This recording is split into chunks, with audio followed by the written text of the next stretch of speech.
This man is in a battle for survival. His company builds some of the fastest, best handling, most expensive cars on the planet in a Europe-wide mega factory. His latest design, a $1 million race car for the road, is make or break. Now he needs to build it, market it, and sell it, or his dream is over.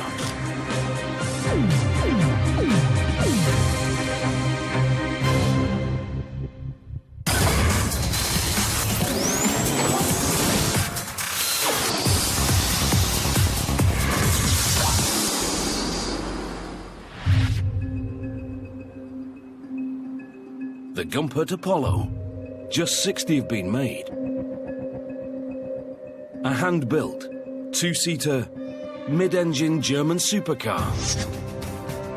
Built for speed.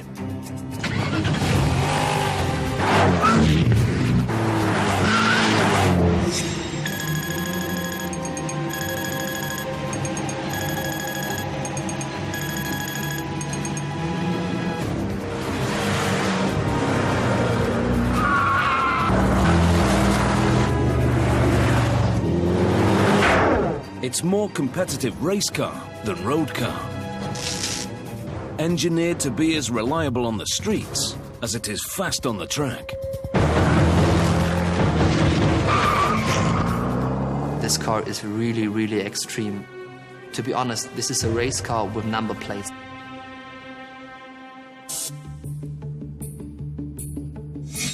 Gumpert Sportswagen is just under a decade old.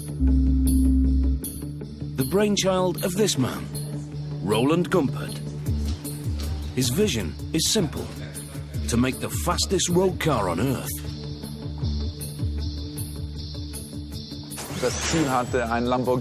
The aim was to beat Lamborghini, Ferrari, Porsche, everything that's out there.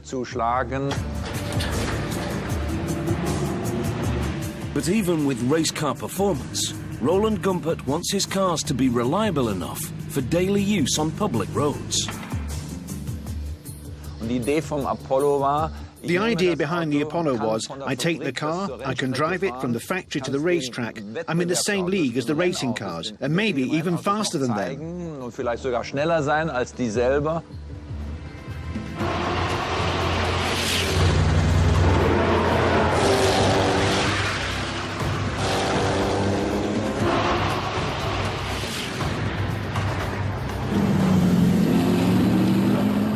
To get these cars approved for the streets, they must comply with strict European tests.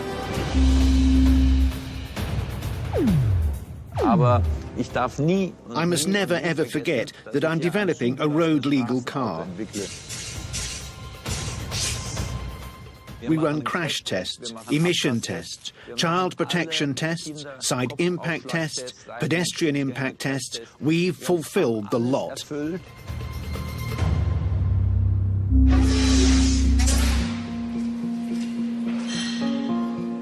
Life isn't easy for a small independent car company.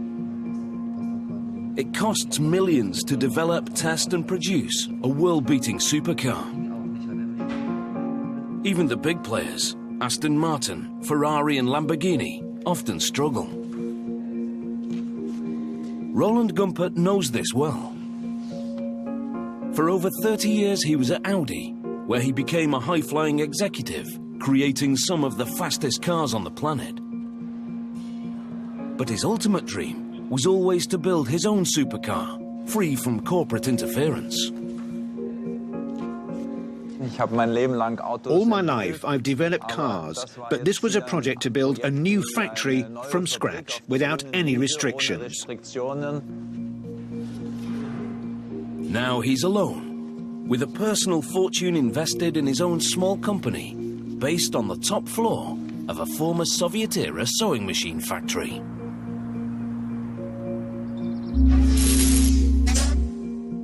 180 kilometers south of Berlin, in the town of Altenburg. All Gumpert's cars are made here. by just 40 full-time staff. And that includes the cleaner. The entire company is crammed into an area not much bigger than an Olympic swimming pool. But this is no threadbare operation.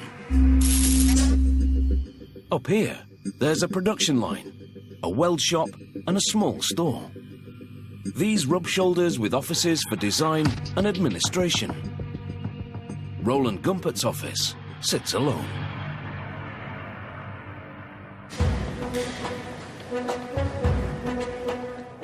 This might not be the mega factory you think of when imagining where a supercar like this might be built.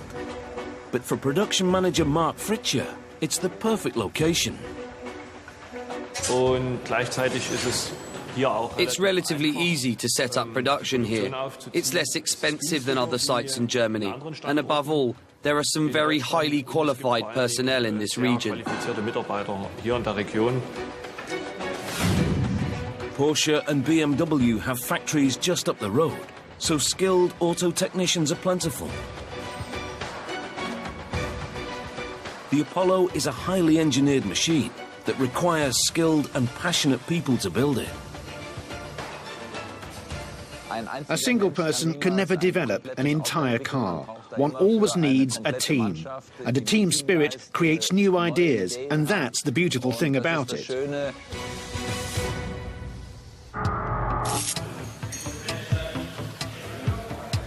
For a boutique manufacturer like Gumpert, hand-building just a few cars a year, it's not feasible to spend millions designing and manufacturing components in-house. Instead, individual parts are sourced from 60 European suppliers. From as far as England to the north and Italy to the south.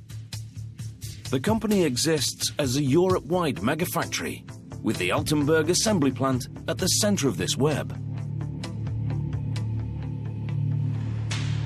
It's an impressive feat of logistical organisation. This is the ultimate just-in-time bespoke build. Of course, at the beginning, lots of people laughed at me. It'll never succeed. But thanks to God, or with a lot of luck, I managed it. It hasn't been plain sailing.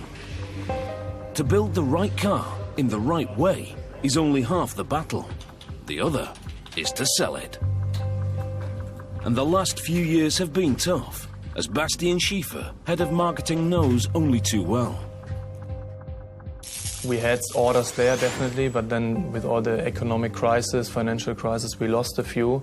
And if you're just selling 20 cars a year and you just lose, let's say, 10, it's just 50% of the whole revenue, so it can destroy such a small company. The company almost went bust in 2010.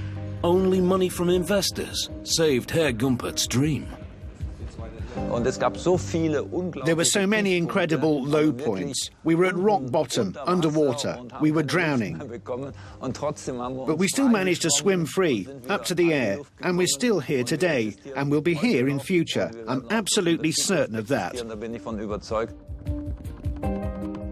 It's still a precarious existence, where every sale is vital. To generate noise in the crowded supercar market, the company's planning a new $1 million Apollo. Weight will be reduced, power will be increased, and it will only be available in moody black. This will be an Apollo with its aggression turned up to the max. And to capture this bad boy attitude, it will be called the Enraged. It's lighter. It has more horsepower, it has a better gearbox, it has better cooling, so it will even beat the normal Apollo on the road and on the racetrack. To catch the world's attention, the plan is to launch their new flagship at the world's most prestigious car event, the International Geneva Motor Show. For Patrick Hopper, head of press and PR, it's crucial they make it there. It's a must to be there, just to show the world outside that you are alive, that you still exist in this hard business. And this is really a big thing for a small company like us. Geneva is just 3 months away. Right now, the Apollo Enraged only exists in a computer. It will be a race in itself to get it built for the show. And that race begins in the weld shop.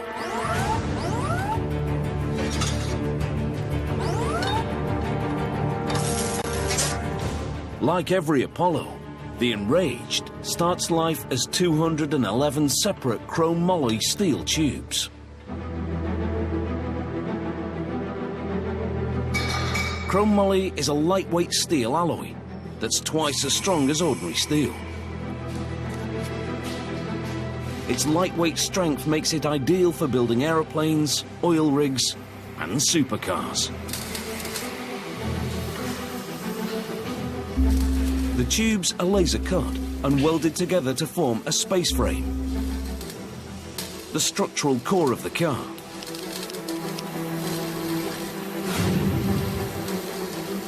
It's a design concept little change from the race cars of the 1950s, and so effective that modern-day supercars, such as Audi's R8 and Lamborghini's Gallardo, still use it.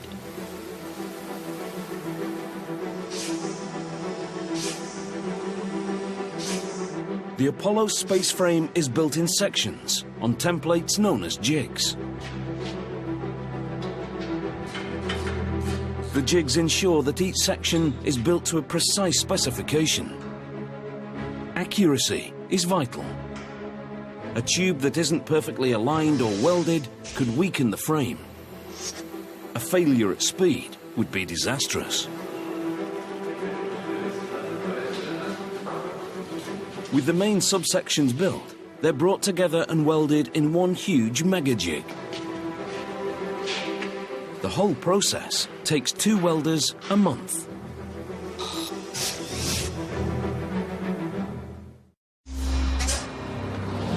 As head of Audi Sport, Roland Gumpert helped create a legend, the Audi Quattro. Roland Gumpert was brought in to mastermind the operation within what had to be a very sophisticated team. The Quattro was revolutionary. It was the first rally car to have 4-wheel drive and blew the opposition away, winning 4 world championships and 24 world rally races.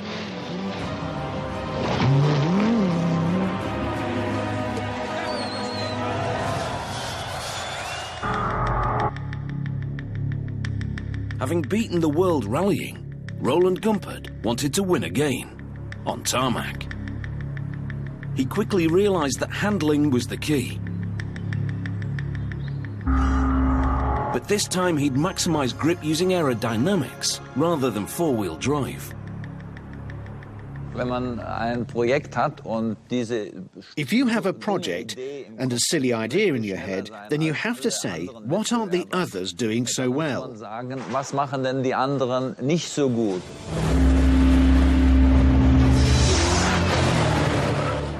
Race cars use aerodynamics to generate downforce to improve their handling. This, Roland Gumpert believed, was one trick other supercar manufacturers were failing to use to their best advantage.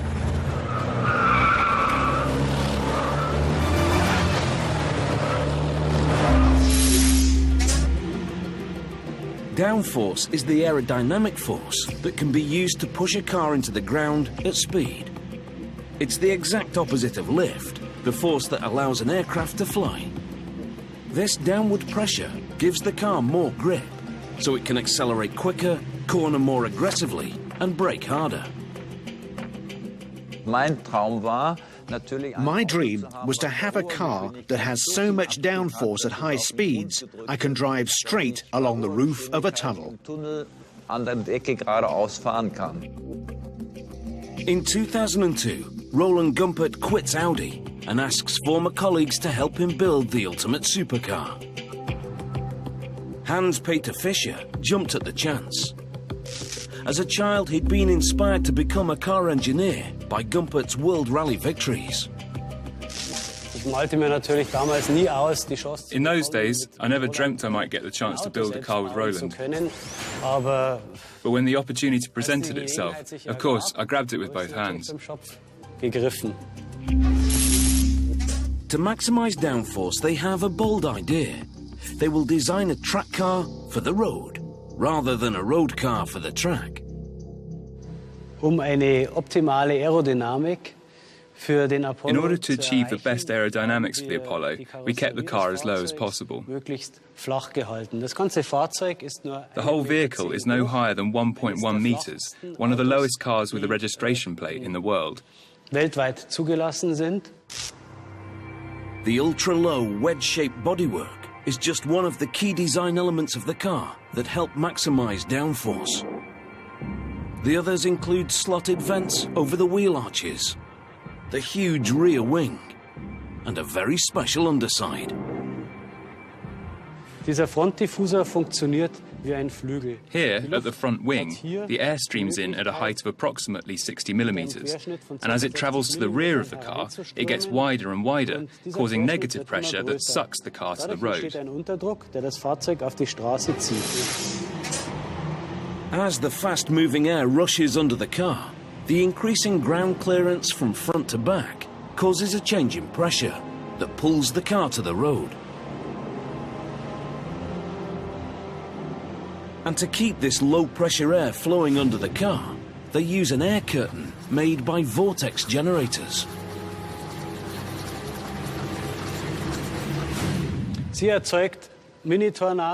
It generates mini tornadoes, which create a vortex trail stretching along the side of the vehicle, preventing the air from escaping sideways from underneath the car floor.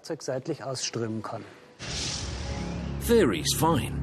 Now the company has to prove their car can beat the opposition on the track.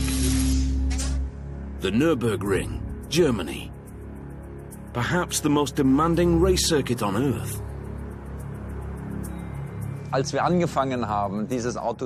When we started to develop this car, our ambition was to prove that we were the fastest production car on the Nürburgring.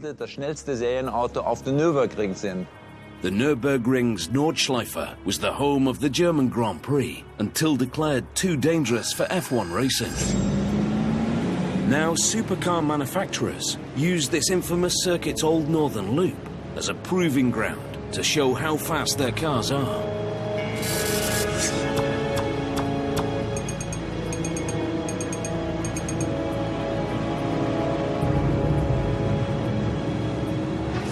Everyone is aware how tricky and how hard this track is, and if you are the fastest there, then no one will ask how fast you really are, because it's proven that you are fast.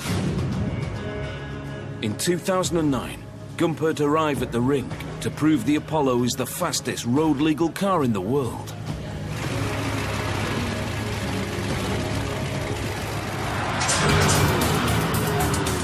It's a massive gamble. Failure or a serious crash will ruin their reputation. Both are a distinct possibility. Behind the wheel is 26-year-old professional racing driver Florian Gruber.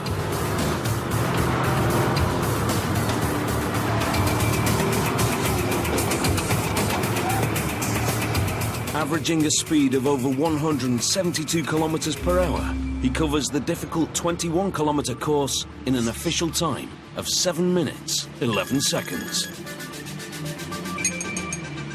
The third fastest in history. It's a fantastic achievement for a small independent company. But time has moved on. In the supercar business, you need to evolve to survive. To have any chance of grabbing the headlines at Geneva, they need the Apollo enraged.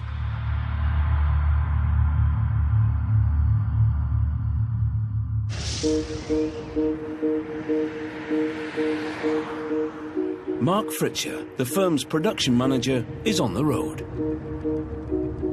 With Geneva imminent, he must check that the suppliers are on schedule to deliver the parts the Altenburg assembly plant needs to get the Enraged built for the show. If the car doesn't make Geneva, the whole future of Gumpert could be under threat. Today, he's 200 kilometers south of Gumpert's HQ in the Bavarian village of Kreuzen.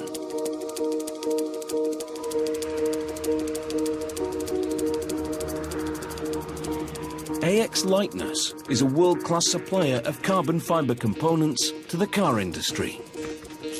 But as company founder Axel Schneurer explains, it wasn't cars that made their name. It was my hobby, cycling, that led to the first bicycle saddles, manufactured on myself. The business then took off fairly fast. As well as making some of the world's lightest bikes, they also make carbon fibre parts for top race teams and companies such as Mercedes-Benz and Audi. They won the order to make the safety cell and dashboard for the Enraged.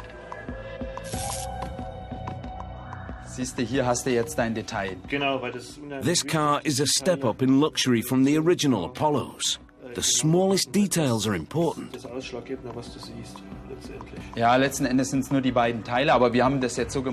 We've made it so the patterns on the carbon fibre parts all go in the same direction. Back at Gumpert's HQ in Altenburg, the parts are starting to arrive. Michael Weigert and Peter Lang begin the assembly of the car.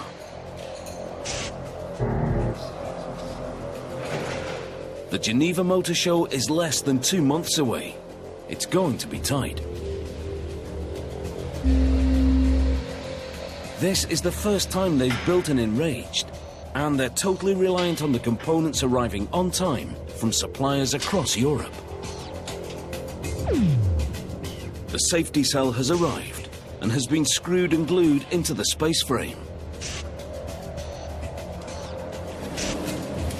The 120-litre petrol tank goes in right behind the safety cell, and there's a good reason why it's placed here. To centralise mass.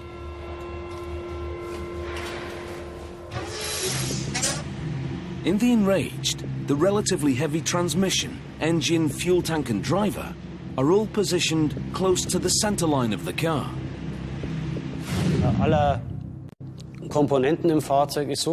All vehicle components are arranged so that, under all driving conditions, tank full or empty, passenger or no passenger, the weight distribution remains unchanged, ensuring reliability and good handling of the vehicle in any driving situation. Ein zuverlässiges und leicht zu bedienendes Fahrzeug habe. The crash box has arrived from a supplier in Neuburg in Germany and is mounted at the front. It's made of specially engineered aluminium that looks like corrugated cardboard.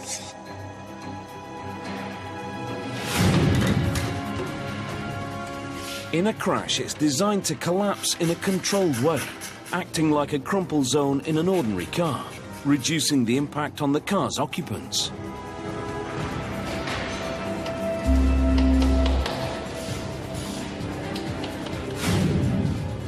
Most standard road cars have just one radiator.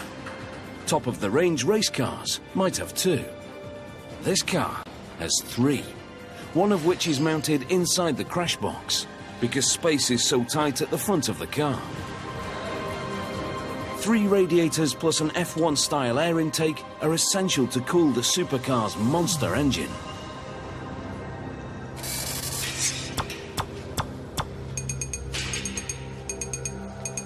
It's hand-built 320 kilometers south of Gumpert's HQ by HSB in Hüttenhausen.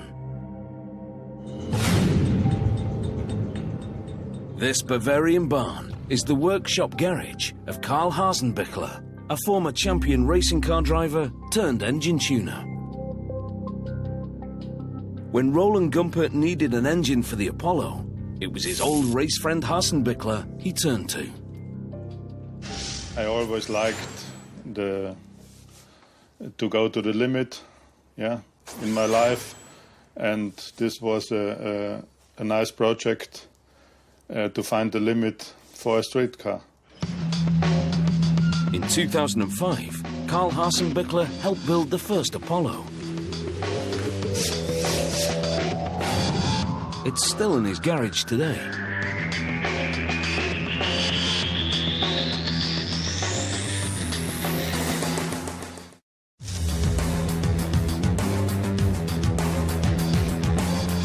To build a brand new engine from scratch is expensive.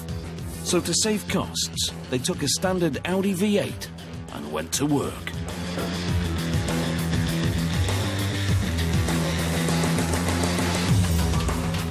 In Audi's RS6, the engine typically generates around 450 brake horsepower. In the first Apollo, they tuned it to 650. For the Apollo Enraged, Roland Gumpert wants much more. Harsen-Bickler's team pushed the engine to an incredible 780 brake horsepower.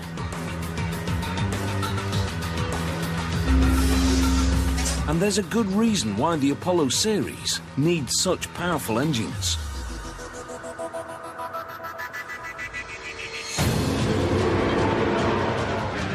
The cars generate large amounts of downforce to increase cornering speeds. But this extra pressure will slow a car down on the straights. Sie müssen sich vorstellen, wir können You have to imagine, depending on the setup and trim position of the rear wing, at 270 kilometers per hour, we can generate up to 1,200 kilograms. Aerodynamischen Abtrieb erzeugen. It's like having a rhino standing on the car roof. The downforce helps improve grip, but the extra weight needs a powerful engine to shift it. 780 brake horsepower does just that.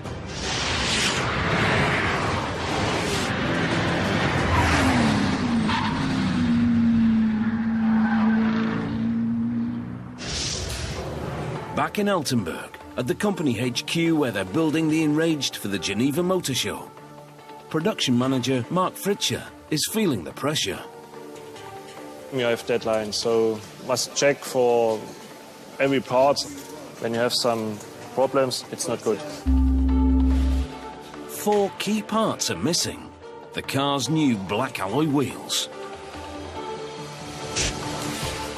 As a quick fix, to allow them to move the car around the workshop to continue the build, they decide to fit some old silver ones.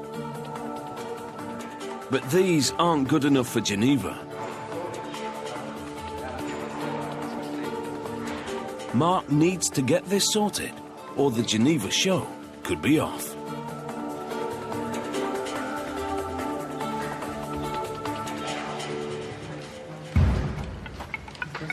Also feeling the pressure is technical manager Patrick Ermscher. His team has spent months working on the all-new components.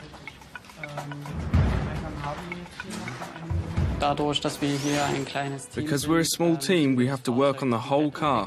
It's not just about the chassis, the engine, or the bodywork, but it's also about all the small individual parts. He's now working on an aluminium transmission adapter that sits between the car's new 7-speed gearbox and the new highly tuned engine. Like virtually every bespoke component on the Apollo Enraged, it gets designed on a computer at the Altenburg HQ, before being emailed to a supplier for manufacture. The supplier of many of Gumpert's aluminium parts is based 50 kilometers away in Gruna. On a quiet residential street is the workshop of BMF. Here they make precision parts for top race teams and high-end car companies.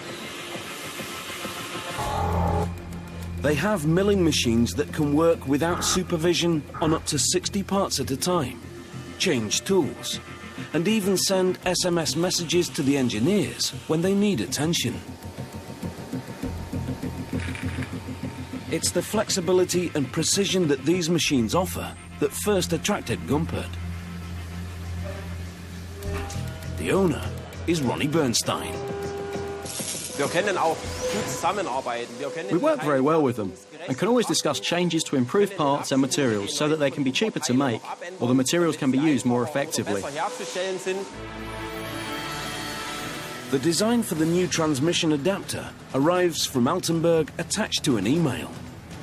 The machinist first creates it virtually on a computer to spot any potential problems in the milling process. Once he's happy, the machining instructions are sent to the real machine. A single block of aluminium is loaded and the transmission adapter is cut to shape.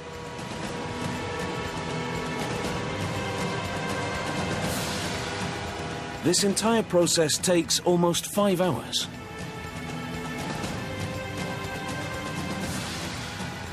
Finally, before being shipped to Altenburg, the finished part is measured to check it conforms to the strict criteria Roland Gumpert demands.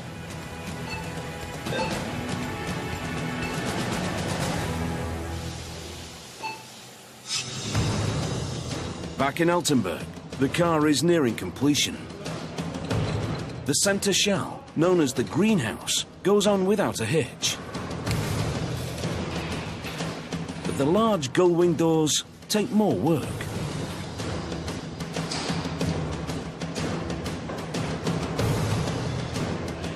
With the doors in place, it's onto the car's interior and the carbon fibre dash from Bavaria.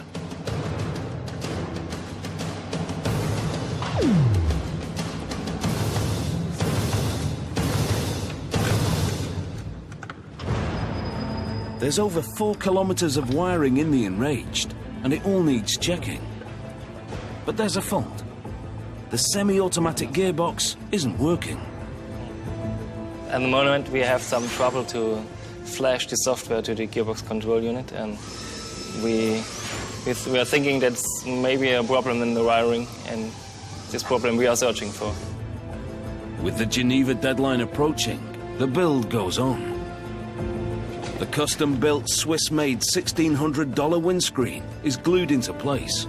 The team are careful not to smear adhesive on the glass. It has to be done right first time.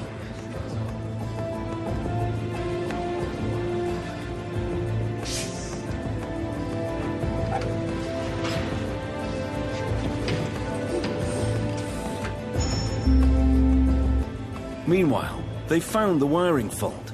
It was a simple loose connection. Now they can bring the Apollo Enraged to life.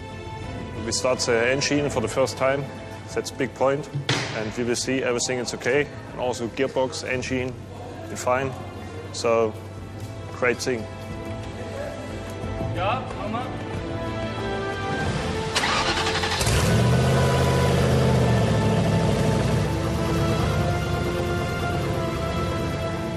With the engine running fine, the crucial aerodynamic underbody and huge rear diffuser are fitted, followed by the Apollo's F1-style air intake to cool the engine.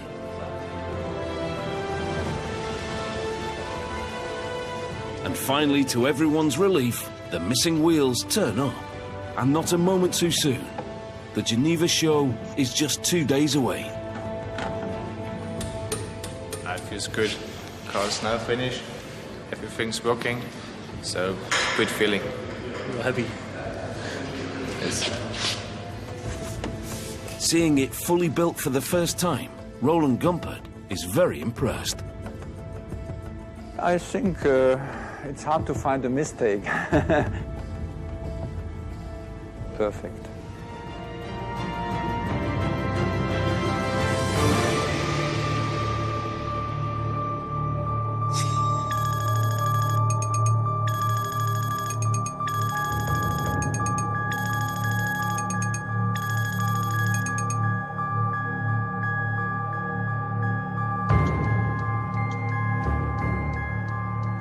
It's taken a huge logistical effort from 60 companies across Europe to get the Apollo Enraged built in record time. But they've done it.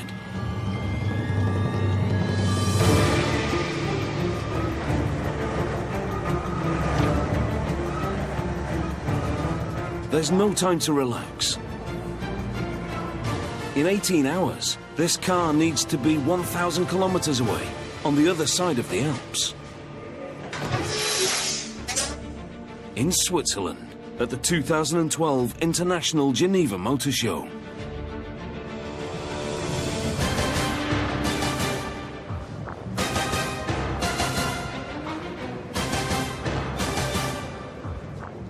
They've made the deadline, but now the pressure is on to sell. It's very hard for us amongst these big players because they got a lot more resources, a lot more budget for marketing. Despite the opposition, the company finds itself in demand. The initial response to the Apollo Enraged is positive. I'm just checking every half an hour my emails, and I'm looking what's going on in the web, and it's very good. But the team are realistic about converting these good reviews into instant sales. To sell cars in Geneva, to be honest, is not very easy, especially a car like this. To convince people to buy a car, they need to drive it. So Geneva is always just the first step to give them an idea about what an Apollo is like. As a follow-up, the company arrange a track day at the Red Bull Ring in Austria to allow potential customers to get behind the wheel. In the rush to get the car ready for the show, a few vital but time-consuming driving tests were postponed.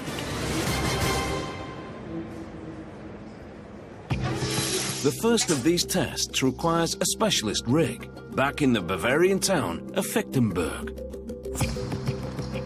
KW makes shock absorbers for top race teams around the world, and in their competition workshop, where cameras are never normally allowed, they build the suspension for the new Apollo Enraged.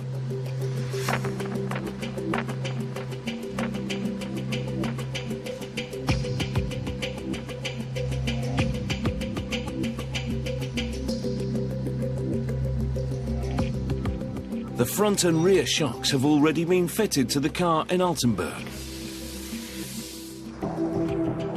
To make sure the Enraged can be pushed to its limits on the track, they use KW's test rig. This is one of the few places in Europe where it's possible to fine-tune a car suspension for any racetrack on Earth without ever leaving the factory. Head of testing, Martin Malinowski, is clear about the importance of good suspension.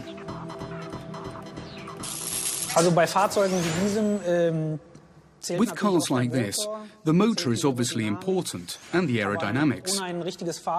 But without a proper chassis or without good suspension, it's a waste of time.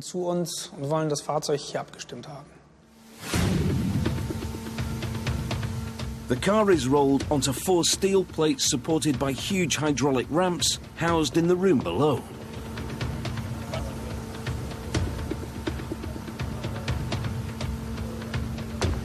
Sensors provide feedback to a computer. The test equipment is so sensitive, a life-size dummy is used to replicate the driver's weight.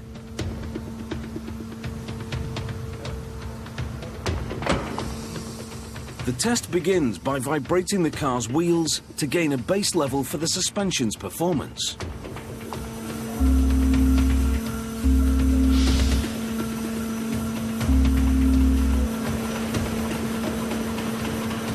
Once the basic test routine is complete, they load the data for the Red Bull Ring in Austria and run the Enraged on the virtual track, allowing the engineers to gain the vital information needed to set the car up.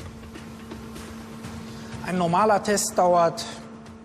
normal test takes between 1 and 2 days. Of course, there are very special cases. Depending on the complexity, it can even take a week. This work isn't done to give the car's passengers a smooth ride. This is about tuning suspension for maximum grip by making sure all 4 wheels stay firmly planted on the ground during high-speed cornering. It's a fine balance. Too soft and the car will sway around the bends. Too hard and the car will fly when it hits a bump. In both cases, it will lose grip, slowing the car down. Suspension setup complete, the car travels north to the outskirts of Altenburg, to the company's test track at Nobitz.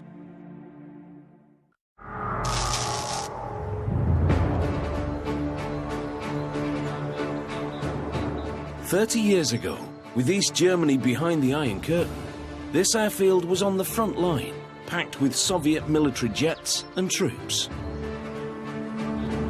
Today, it's a quiet regional airport, where the only thing disturbing the peace are light aircraft and the occasional low-flying supercar.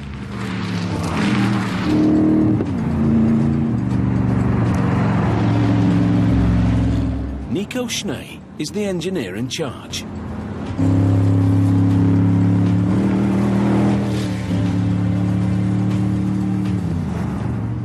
At these tests, we are checking out the systems, if everything is running, to be sure that the car is made perfect for the customer.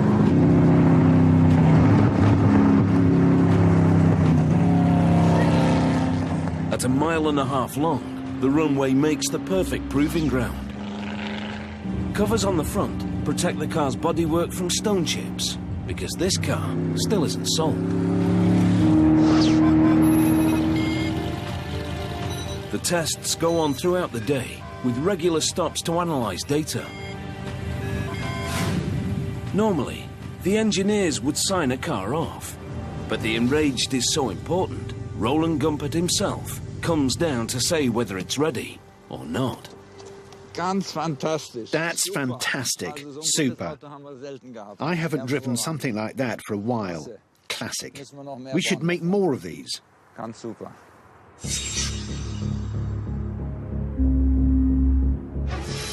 Next stop, the Red Bull Ring, Spielberg, Austria. It's here potential buyers from Geneva get a taste of the Apollo. 3 different Apollos are on hand to test. The Enraged is amongst them. Current owners have also turned up to use the track and to check out the latest Apollo.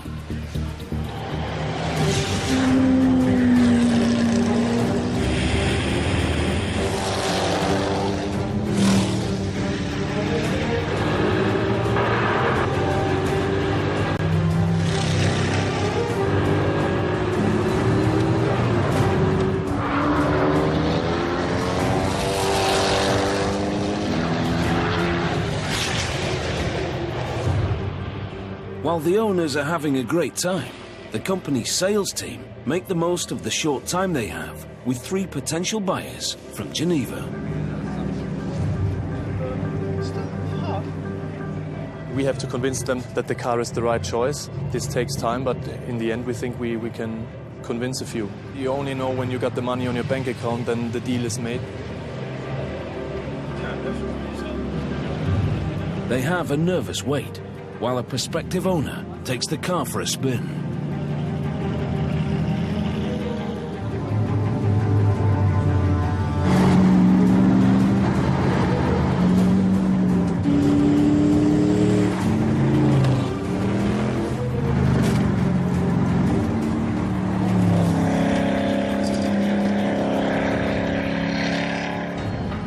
After 20 minutes behind the wheel, he's back.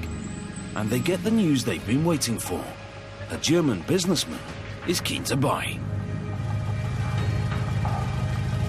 The Apollo Enraged has done its job, and it may just have saved Roland Gumpert's dream. It's been a difficult few years, but the company's fighting back. Roland Gumpert is positive about the future.